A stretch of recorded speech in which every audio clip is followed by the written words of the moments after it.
matter what they say, the sun is shining down on me. Birds are singing praise. I'm about to have a good day in every single way. The God who made the universe knows me by my name, so it's a good day. Baby in my arms, walking through the neighborhood, living in the present, not woulda, shoulda, or could. I remember back when I was low as a rug. Now I'm standing up, look at what my father does, turning all things new, gray skies blue. Hear the church say, and won't he do it? I know he's got my back, that's why I'm singing that. I'm about to have a good day, no matter what they say. The sun is shining down on me, birds are singing praise. I'm about to have a good day in every single way. The God who made the universe knows me by my name, so it's a good day. It's a good day, no, it's great. Everything I prayed for didn't come in late. I got all I need and I didn't have to wait. Ask me if you love me, you didn't hesitate. Turning all things new, gray skies blue. All right. It is Coach Ruff, and we back with RWR Live 365. Go download the app. I'm excited. This is episode 2. We got Tracy Holt in the building, baby. I'm excited. We getting ready to get to know him. Remember, Saturdays from 2 to 3 is when the show is going to air. So make sure you check it out. Download the app. We going to find out who this guy is. I've known him for a long time, but I'm telling you, it don't go nowhere. It's going to be great. But you know what we do before we get started? We going to ask some ice-breaking questions. All right, so here we go. Mr. Holt, what is your favorite color? Oh man, you had to go to the color, man. Shoot, I got a couple of them, man, but blue is my favorite color. Okay, any shade of blue or just blue in general? You just rocking the blue? Man, I'm rocking the sky blue. Okay, sky blue, man. You know, that's my favorite color. Okay, all right. He's got the sky blue. Yeah. All right. When's your birthday? Man, I just had a birthday, June 1st, 1980. Okay. I'm a Gemini.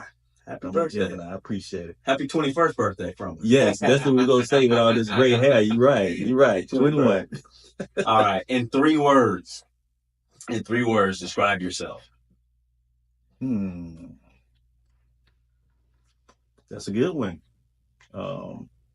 Authentic, caring, and understanding. Those are big. Yes. We got to move on because I can talk about those. Man, we ain't getting that. That ain't the point. That ain't the point of the podcast today. We got some stuff we need to talk about. All right. When you were a kid, because this changes all. I speak to so many youth, and it's so funny to hear what they want to do now. And then when you see them 5 to 10 years later, it's like, hey, you still want to? Nah, I ain't with all that. Right. So when you were younger, what was your dream job, or what did you want to do when you were growing up? That's a good one. I mean, when I came up, I saw a lot of different examples in my household, and most of them were entrepreneurs. They were entrepreneurs without the license. Back in the day, that's just how it was. Yeah. But I really think that I always wanted to be an entrepreneur without even knowing. Yeah. You know what I mean? I always, my aunt always said that, you're a know-it-all, you're hard-headed, and I think that you gotta have some type of grit and freedom to think, to be an entrepreneur. So yeah, I just think that's something that I always wanted to be an entrepreneur. It's so funny because the person we had on our first episode said the same thing, hard-headed, and they just kind of want to do their own thing. Oh, I love it, man. I love it. It means you're thinking outside the box. Yes. I love that. It's so needed. Growing up, it's Saturday morning. You get ready to get up. What cereal you going after, baby? That's the question right there. Oh man, I'm gonna go with the Frosted Flakes, man. Okay. Yeah, Frosted Flakes for sure. Frosted Flakes. All right, here's $1 million question. Big spoon or little spoon? It don't matter, man. It's going down the same. It's going down the same. It's going down real. Coming up in humble beginnings. Hey, Yeah. any spoon. There you go. I need to find one. All Yes. right, so we going lots of milk. We going a little cereal. Little cereal. I don't like my stuff soggy, man. Okay. I don't do no soggy stuff, man. Okay. Good. All right. I love learning people, man. Everybody's so different. Yeah. Where do you find inspiration? It could be a where or it could be a who. Could be a situation, and everybody kind of answers the question differently, but inspiration for daily living, inspiration for what you do to get up. Where do you find that? Where does that come from? Have you always had it? Always been an upbeat type person? Like, where do you get that from? That's another great question. I can remember ever since I was in kindergarten, I found inspiration in quotes, sayings, words.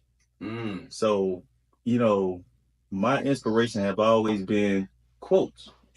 And in those quotes, I always wanted to receive and learn those quotes so that I can give those quotes to somebody to inspire them, encourage them.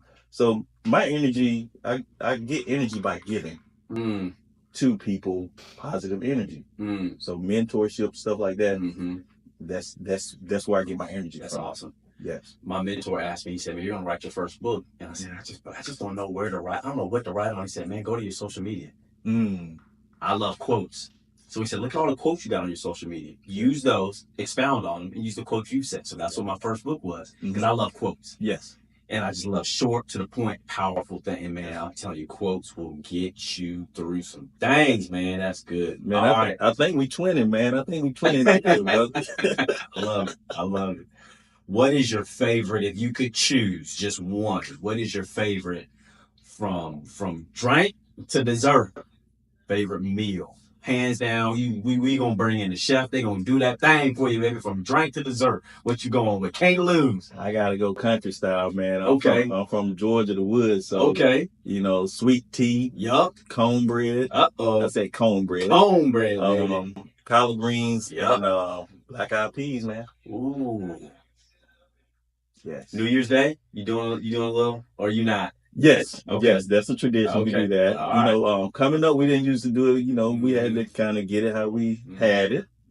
So it wasn't a tradition, but as I got older and got on my own, that's a tradition now. That's great, man. That's great. Let's get to know you a little bit more now. So you said you're from Georgia. Yeah. All right. So tell us a little about where you grew up, about what part, middle school, elementary, high school, college. Kind of tell us a little bit about that. All right. I'm from Middle Georgia. It's a town called Thomaston, Georgia. Thomaston. Okay. Not to be confused with Thompson, which is South Georgia. Yeah. That's where everybody. Is there Thomasville, Georgia, or is that Alabama? Yeah, Thomasville, Georgia. Yes. That's where a lot of people confuse Thomaston. Where is Thomaston? It is in the middle of nowhere. How many stoplights? It's a lot of stops. Okay, there you go. It's a lot. It's a lot now. But it's around the Griffin, Georgia, Macon. Yeah. But those areas are predominantly populated. Gotcha. Versus where I'm from. When I came up, we had a town of 7,000. A lot of farmland. It was a great platform for me as a child. I told my wife the other day, we was in the car, I was like, as a child, I could pull over beside the road. I can eat berries, peaches. Grown. Yes, grown. Just side of the road, boom, boom, boom. Just eat. And now I'm grown. I'm like, man, I had it made. You know what I mean? So I grew up in that area. Went to elementary, Upsilon Middle School. In our town, it was a little separated at the time because, before my time, the town was separated. For whatever various reason, but when I got to middle school, the schools combined. Gotcha. Okay, we combined. So went to middle school. My entire life, I was drawn to sports. That's been my outlet. Little did I know, my dad, he loved sports, but I did not know he loved basketball. I did not know that he wanted to be a doctor, healthcare. So growing up, I gravitated towards sports, particularly basketball. I know my whole life I've been a spud wheel type height, but you couldn't tell me anything different. And I got an opportunity to see healthcare loud and in color when I got an injury in the 9th grade playing football. And that's when I knew I was going to get in the healthcare field. I graduated high school. I went to the military, and it was only one option: healthcare. So I went in the military, did healthcare, decided to specialize because I was like, man, am I going to stay in the military for 20 years? I don't know if I can do this. Just being young and not having that guidance and mentorship. But I was driven. Anyway, talked to a friend of mine. He was a medical technologist. The guy that worked in the lab behind the scenes. You get your blood drawn, person in the back, they're in the lab running your samples so that they can give the results to the doctor so you can be treated. Little did I know that's probably like one of the most boring jobs as far as like, as far as being an outgoing person, being a sports person, always being around people, having fun and stuff like that is very closed in, the laboratory is, because it has to be. You're giving people blood products and stuff like that. You don't need to be out there having fun like you working, I don't know, at McDonald's or somewhere, So I did that for 20 years. Then I retired. And then I was like, what next? That's when I kind of went on the mission to look for things to serve the community the best way that I could. And joined the Rotary, as you know. You came and did a tremendous job. Too. Yeah, they loved you, man. They absolutely loved you, man. So I appreciate you coming and speaking. Rotary, I'm involved with the Gulf Coast Veterans Advocacy Council. We help veterans in various ways with helping them to direct them to the proper healthcare access, to helping them to file claims for the VA. If they're that's important. Very important. I'm on the other side of that. Yes. I'm with home health care, so I'm helping them. So we appreciate you getting them in the loop of what they need to do, because I can't help them if they don't know who their primary care. I mean, there's a lot that goes into it. It's a lot.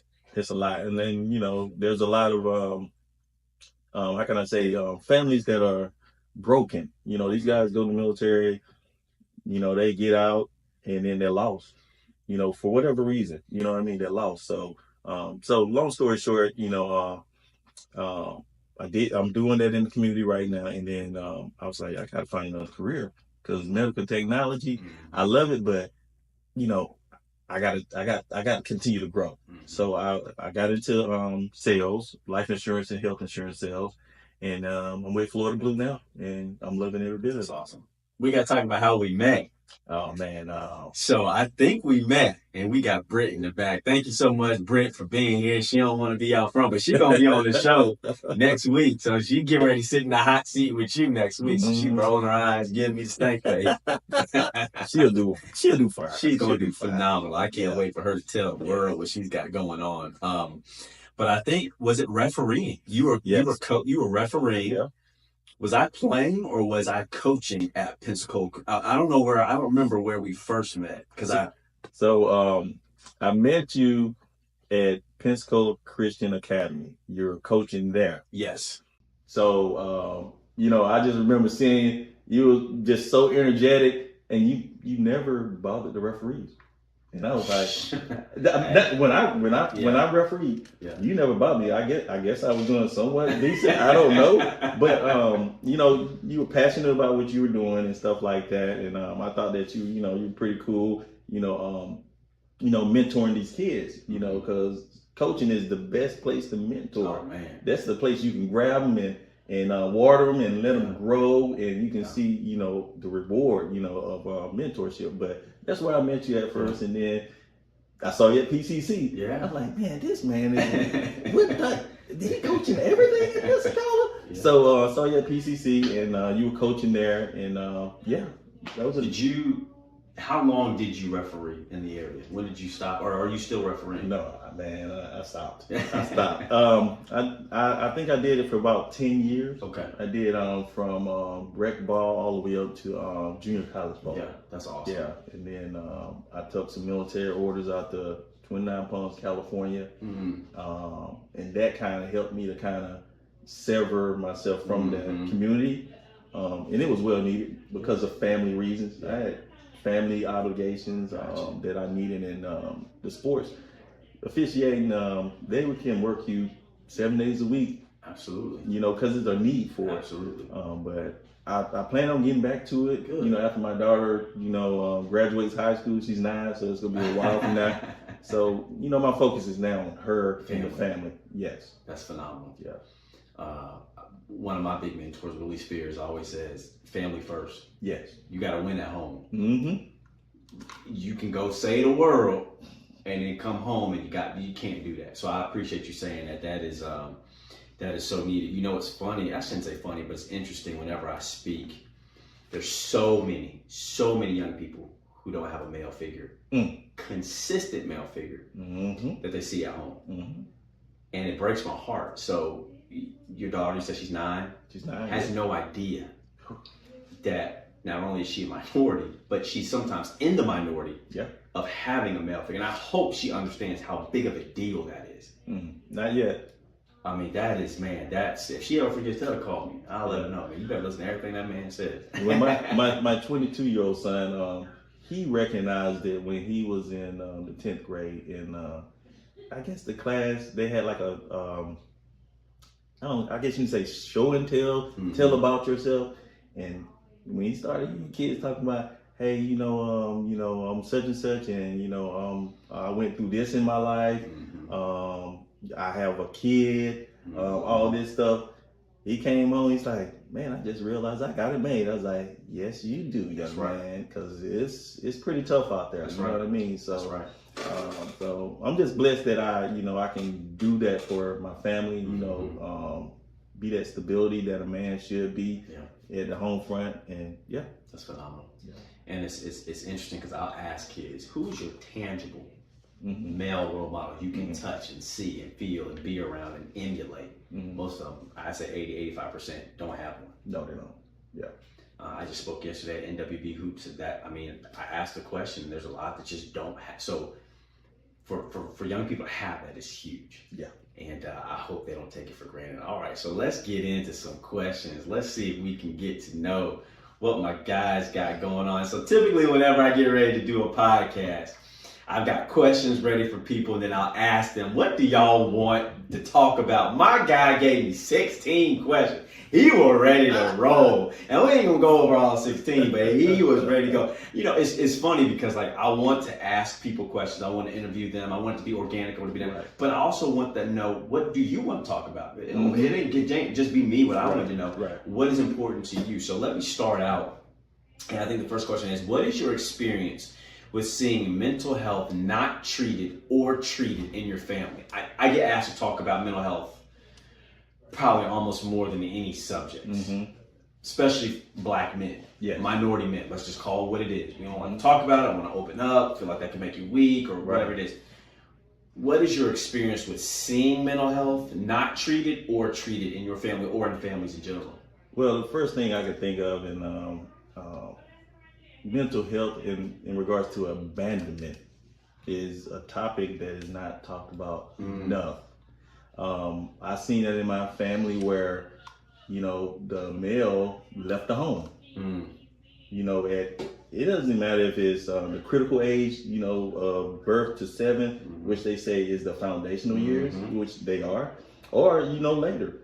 At the end of the day, it's abandonment, and that abandonment, it creates a lot of insecurities and issues that you are going to carry on naturally into your adulthood, and you got to spend your adulthood trying to find yourself. In my home or my family, I've seen it where, I think it's my cousin's father, he was in and out of his life, right?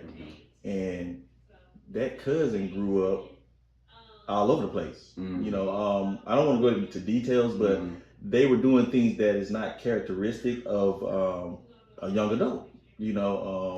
Promiscuity, a lot of different things, getting in trouble, jail in and out. And me seeing it as a young child, I was like, dang, the root cause of this was a majority of the abandonment, the instability in the home that caused a lot of this mental issue.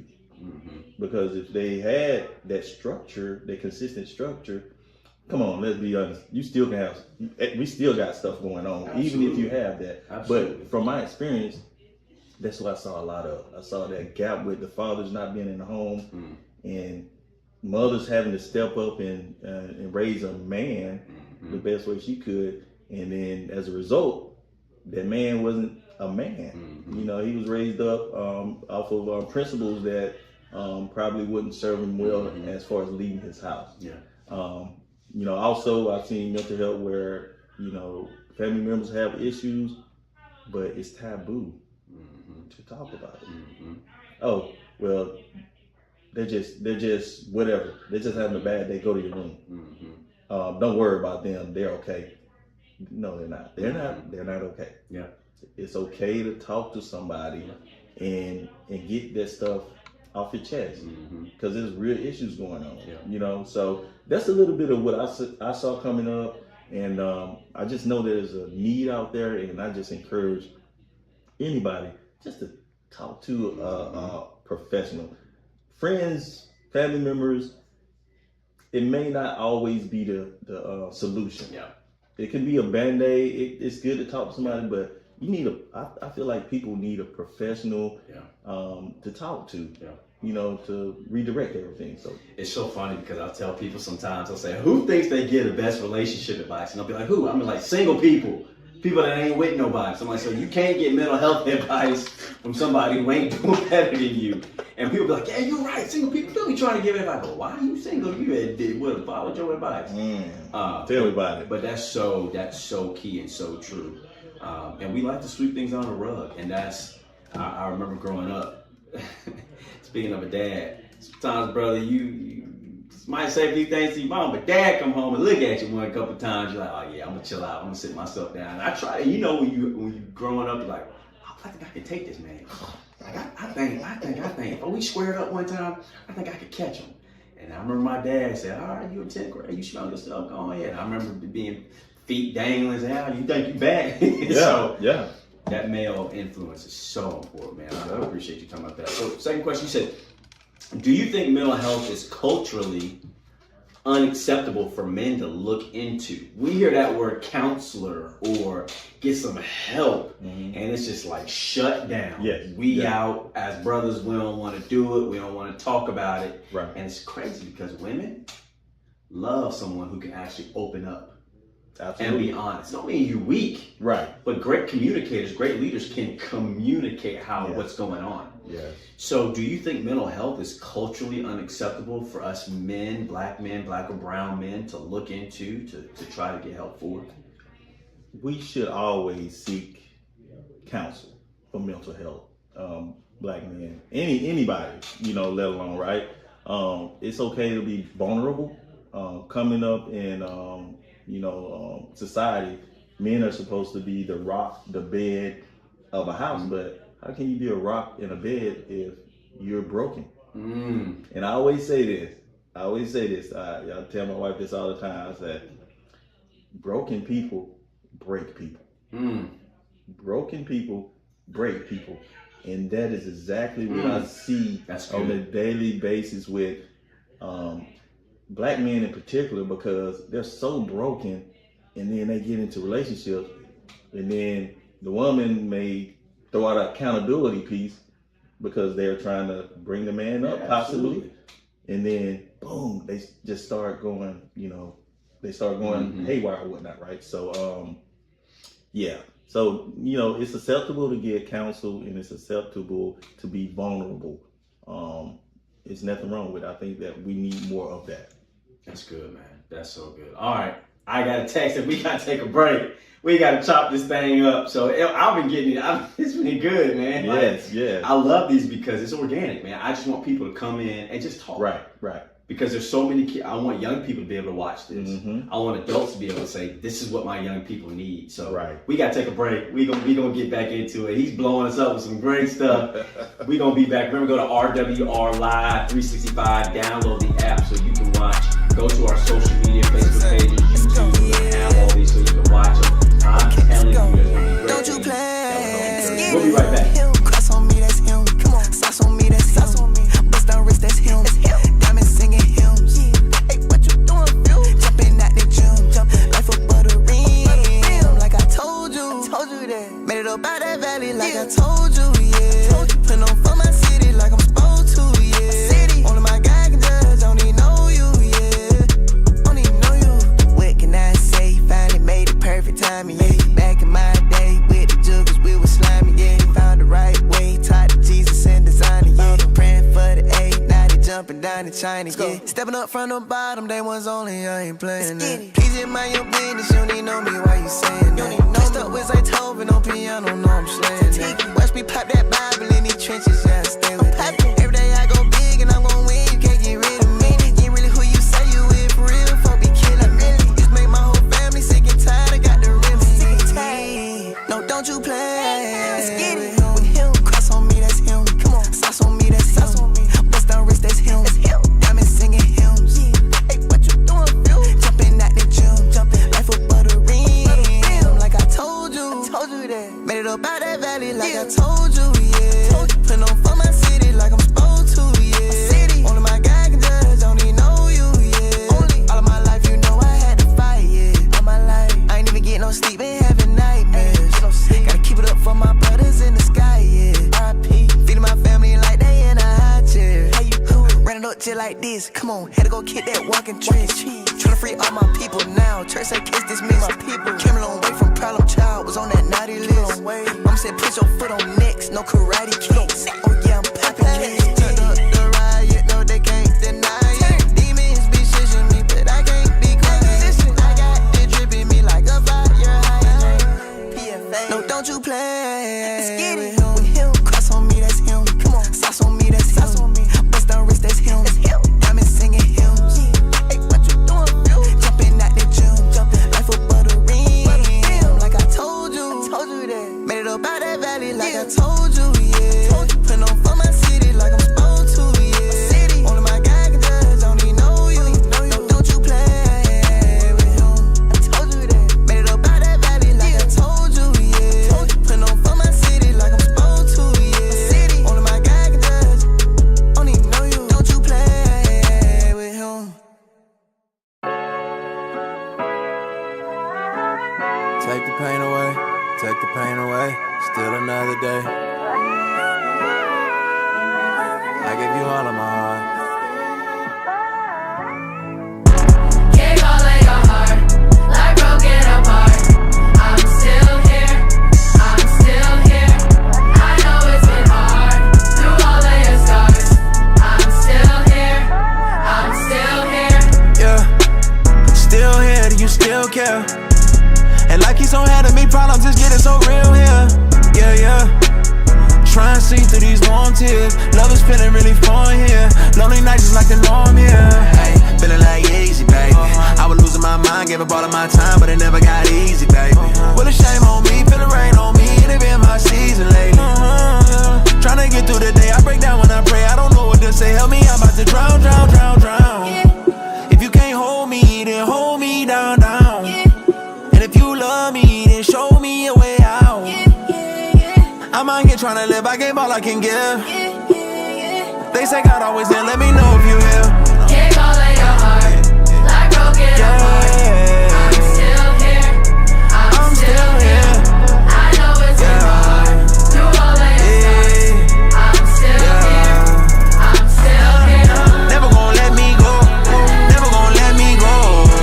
I'm still here, I'm still here. Bring me right back home, bring me right back home. I'm still here, I'm still here. I've been up for like 24, feeling down for like 20 more.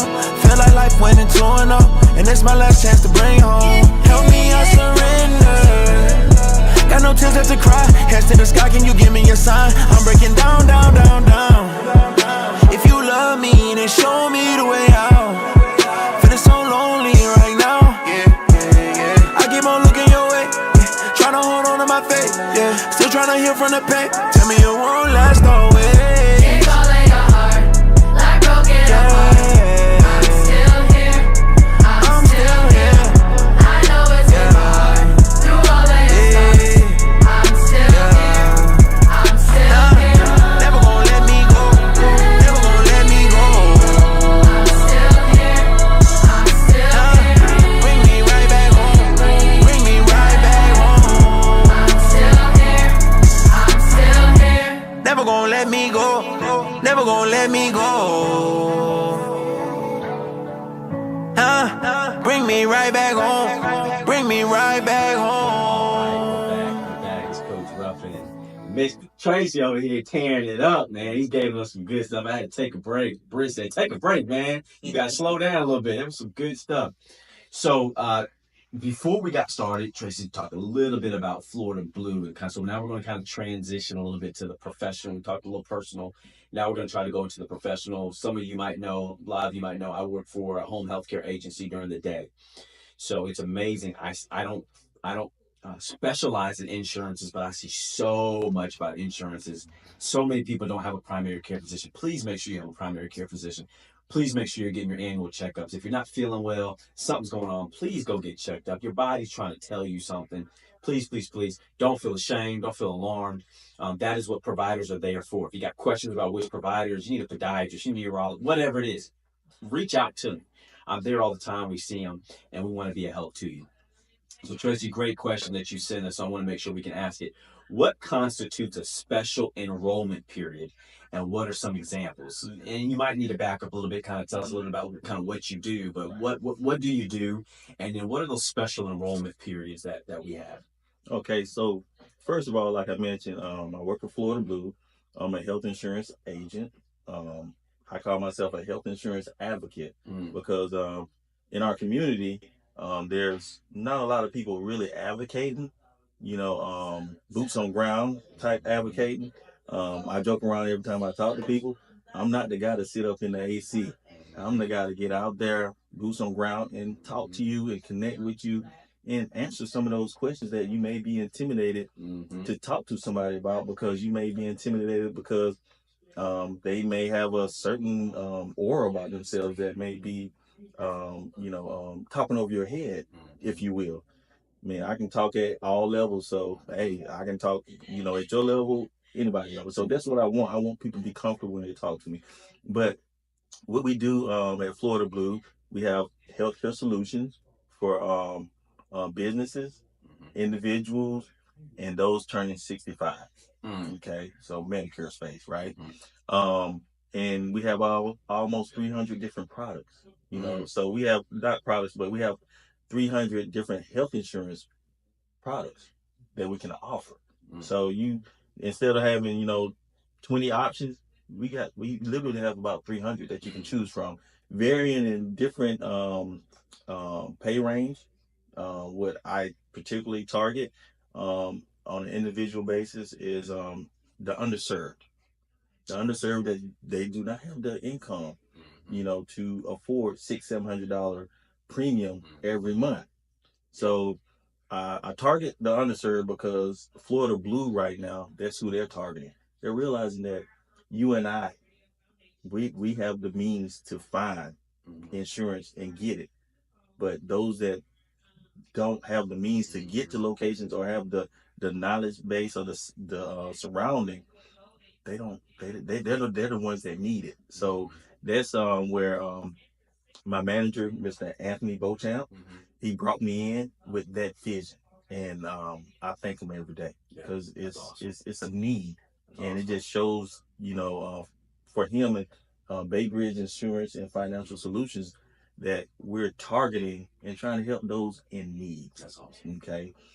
Shout out to Anthony Beauchamp. Shout out to Anthony. Shout out to Allison, Allison, girl. Amy. They came and when I spoke at the Navy school, man, they showed out. Those people love what they were doing, man. Good people, man. Yes, they are. Yes, they are. Good people. We got Mr. Anthony, we have Allison, Amy, and we have Mr. David. David is the prudential guy. He deals with investments, retirement, life insurance type stuff. So we got healthcare and investment in one shop. You come there, you can get it all. Like going to Walmart, bro. Yeah. Like Walmart. You probably can get a hamburger or something too while you're there. But so that's basically what I do, in the healthcare realm. I just, find a need for healthcare, and I help as best I can. Sometimes I have to tell you that, hey, your group insurance at your job is what you need to stay with. I'm not there to coerce you or anything like that, because that's not how I roll. You go hear the truth, and I'm gonna do what's in the best interest of you, not me. Right. And when I came on board, Anthony was like, "This is what we need. He needs those morals and values in people that's working for him." People So, respect that when oh, you don't push them. absolutely. And you're honest with them. And if you can say, hey, this ain't for you, Mhm. do what you already got, or Mhm. call me if you need something. People Right. respect that. Yes. And they'll tell other people about it. Mm-hmm. Word of mouth. I deal with this all day, every day. All day, every day, I see PPO versus HMO. Mm. I can see it. I know it when they discharge Mhm. from whatever a nursing facility or a hospital. I already know in my mind it's going to be accepted or not, or what's going to happen, or I don't know. I'm not an insurance person, Mhm. but I've done it enough times. Yeah. I can pretty much see. Sometimes people will ask me, "Will my insurance be covered now until we run it?" Because sometimes what it is, what you think you have, when they run the numbers, is not necessarily what it is. So break it down for us a little bit. You know, you hear the Blue Cross Blue Shield PPO, or your little Aetna, or your little Cigna, or you hear what's in Humana. What's the difference between a PPO Mm-hmm. basic and an HMO? Okay, so PPO is a provider preferred organization. Okay, what I always explain to people is that is the Cadillac of health insurance, meaning that Cadillac, you can take it anywhere and get seen. You have a larger network of providers that will see you and willing to see you because you're paying a little bit more, and you by paying more, you have a umbrella of providers that can help you. Okay, HMO is a health maintenance organization, and that's kind of like a Ford Tempo, man. You know, it's old, you know, it's getting around, but it can only go so far. So HMO is a smaller network where you just have a few select providers that you can see, and you can't go outside of that. If you do go outside of that, then you have, you know, costs that insurance will not cover, and you will be paying a lot out of pocket. So You ain't taking that on no road trip. no, you ain't taking you staying local. You staying local. Real local right there, Mhm. brother. You got to get there and get on back, That's brother. it. That's it. I love it. So where is your team located? And I think you already said who some of your teammates are, but where are you guys? If someone wants to get a hold of you, wants to come see you, wants to talk to you, how can they get a hold of you? Where are you located? So we're in Gulf Breeze. Like I said, with Bay Bridge Insurance and Financial Solutions. Once you go over the bridge, look to the left, you'll see Bay Bridge Insurance. And you'll see Bay Bridge Insurance with a Florida Blue and Prudential sign. And that's how you'll know that, hey, that's where we're located. So we're there Monday through Friday, helping the community out in That's awesome. any way we can. It's awesome. I almost missed my turn when I went to go see the people, brother. It's tough. You get over that bridge, go in, pump the brakes, slow it down. Innisfree is back there. Innisfree does a good job. So tell us a little bit there, and we appreciate that. Your biggest obstacle. Okay, everybody's got obstacles in their job, obstacles in their day. It can be different for everyone else. For me, if I'm a sales rep, I got different companies that can be out there. And really, it's not even them, it's me. I'm my biggest obstacle. A lot of times, I got to make sure that I'm prepared. I got my routing plan. I know what I'm going to say. I got to get in there powerful, quick, be able to talk to the providers, manage whatever. For you, what is your biggest obstacle for your day and your job? It's probably about the same, in order to help people, you have to be in front of people. So I am constantly looking for people to get in front of. Like earlier this last week, I was out prospecting, and I just randomly just went to a retirement center, and I talked to the head person, and I said, "Hey, this is who I am. This is what I do. I would like to be your Florida Blue rep for your facility." This facility probably has about 2,000 people. So that's a lot of people that you're in front of, being able to, possibly help them out. So that's the biggest hurdle for me, is getting in front of the people so that I can explain to them what I have to offer, can answer any of the tough questions that they may have that they will not be able to ask because they're just stuck in their situation or where their location is and they can't get out. Yeah.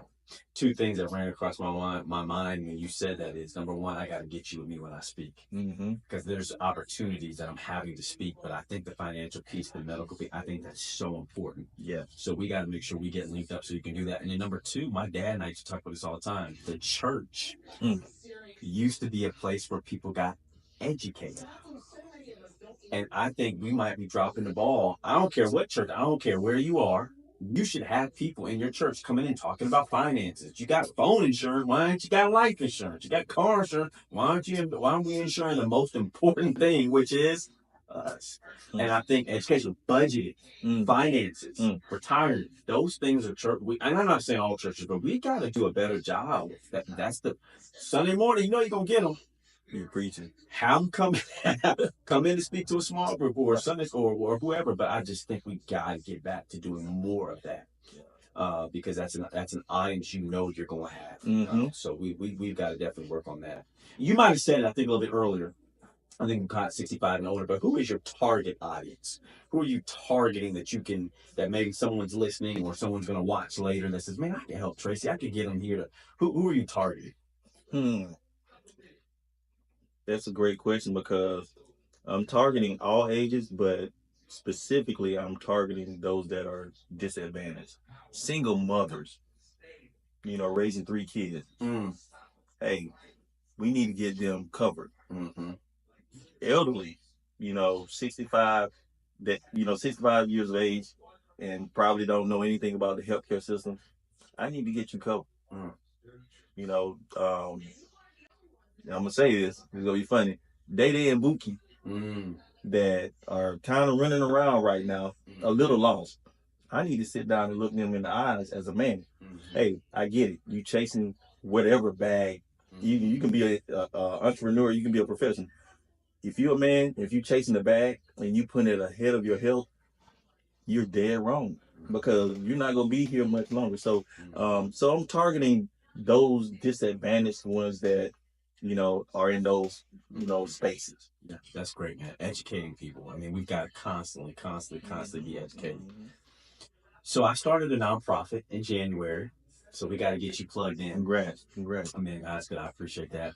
Helping majority of ages 14 to 30. So every Sunday, once a month, June 30th is going to be our first launch where we'll be talking about different things about life, character, life coaching. Ages 14 to 30. What would you give them as advice? High schoolers, we just don't know nothing. Get in your 20s, you learn a little something, still trying to find out. You don't know.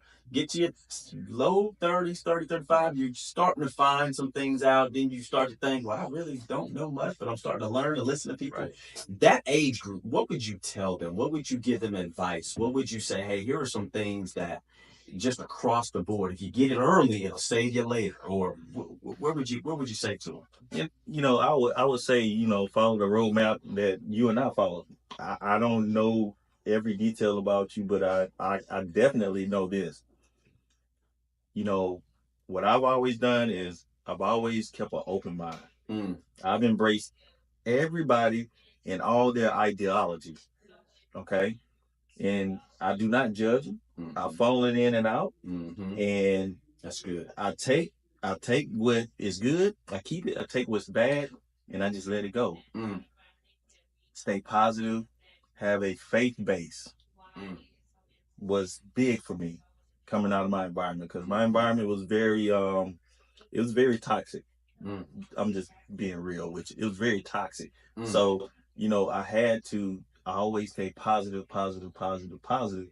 and I almost kind of brainwashed myself. When it wasn't positive, I turned it into a positive because of my mindset. I changed the narrative in my mind, which made my reality positive, and I kept growing from that.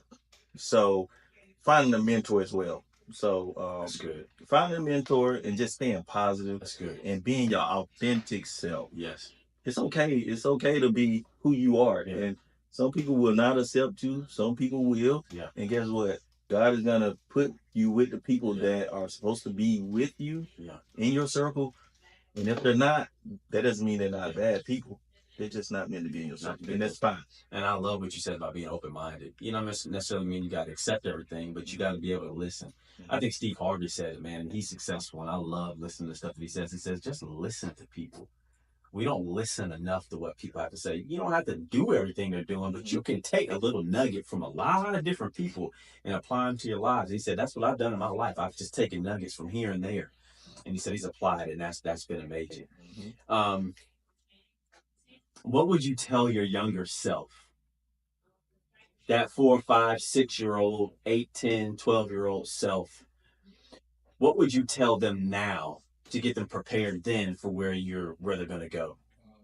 I think I would tell myself that, um, you have purpose in life. You're going to do greater things than you could ever imagine. So that is exactly what I would tell myself. I have purpose, and that greatness is in the future for me. That's what I would tell myself. That's good, man. Mm-hmm.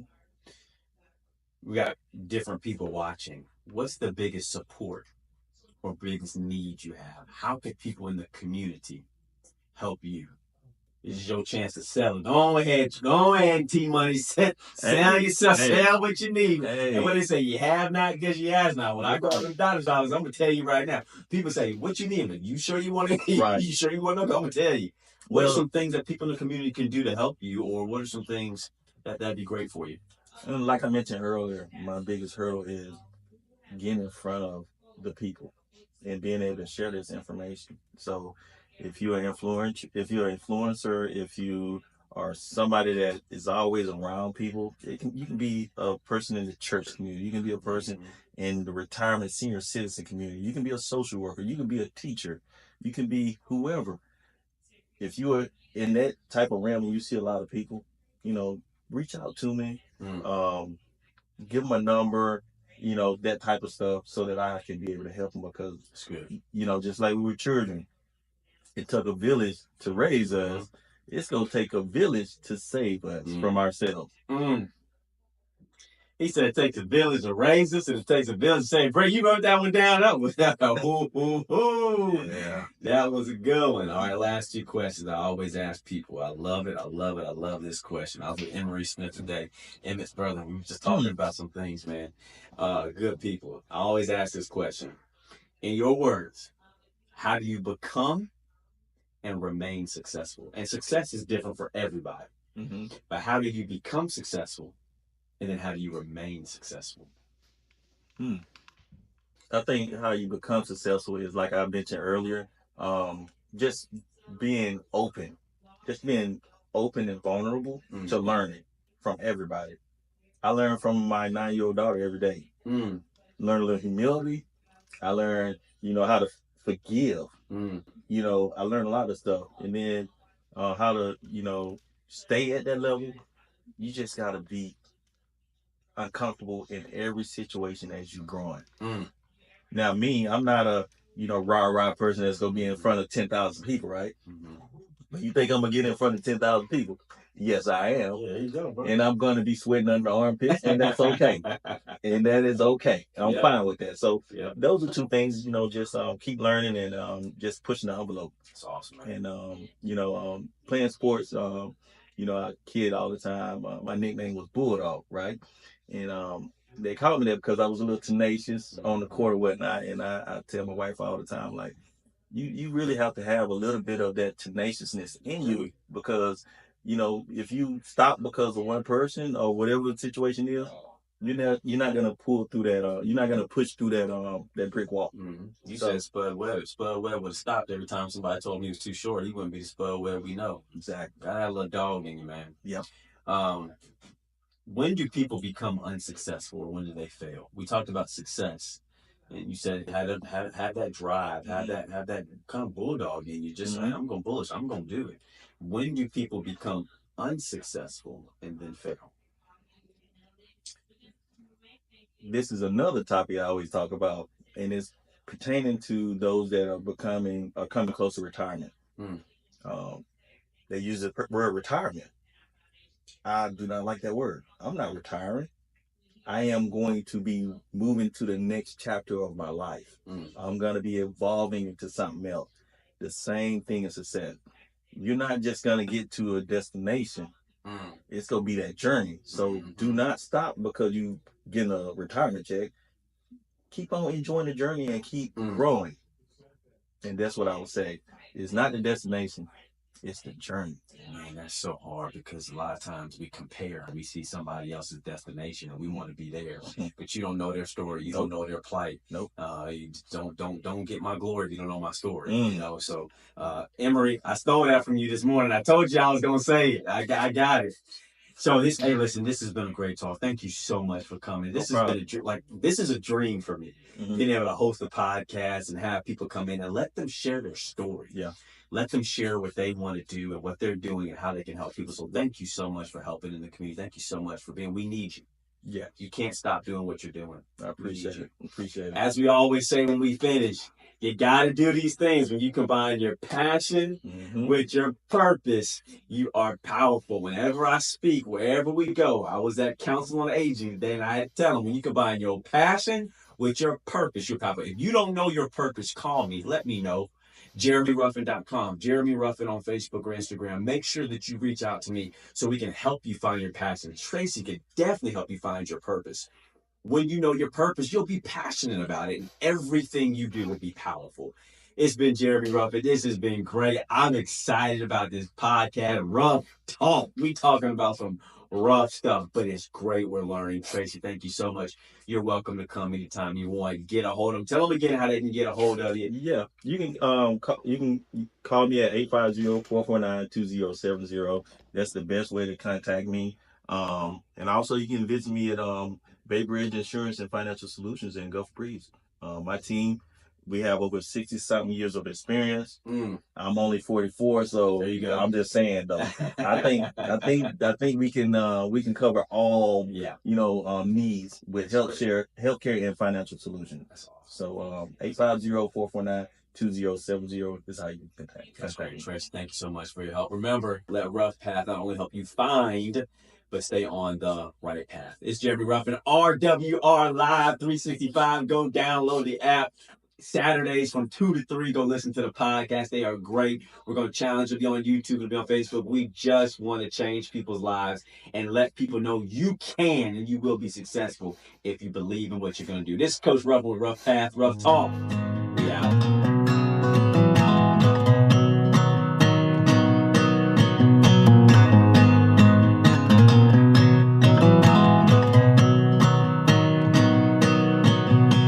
I've been sick and tired, being sick and tired, searching far and wide for something that feels real. I need something that feels real. And I don't wanna lose my soul, chasing after things that don't lead me straight to you. And I'm lost in a feeling that I ain't from this world. But going back to Eden ain't gonna be easy, but it leads me straight to you. Now I'm running like the prodigal. I don't need the money, I don't want the fame.